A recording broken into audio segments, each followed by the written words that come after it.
रंग मन में उमंग भरा। हो करे जा जानी होलिया में तंग करा, आवा लगवाला रंग मन में उमंग भरा।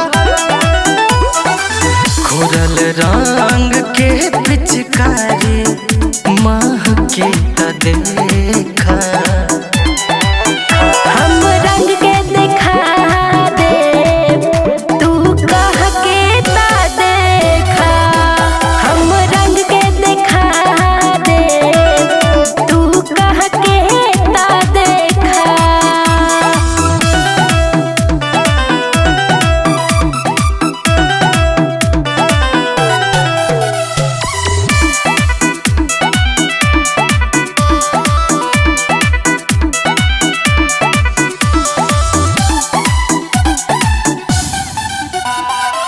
जनी तू बताई है अपना घरवे में मजा भोरवे ले मिली हो।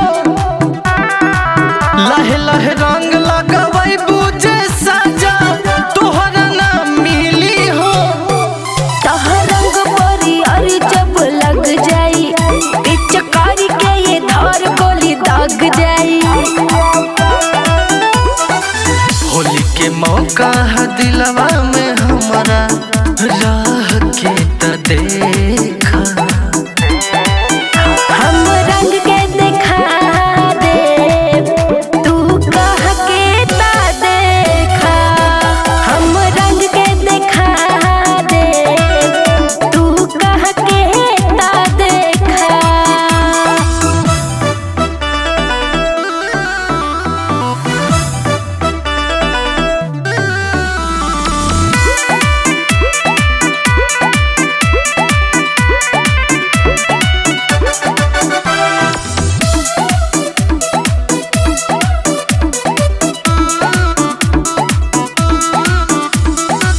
फगुनी बहार जब मारे हिल कोर रंग बाल्टी में भर ले हई।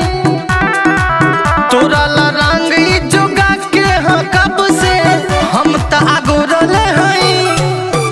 असो होलिया के मजा हजूर मिली, सजा फागुन में रहुआ जरूर मिली। बहे बयार फगुन हटाए रानी, साह के त देखा।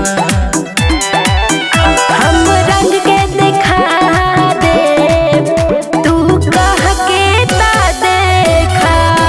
हम रंग के दिखा दे तू कह के ता देखा।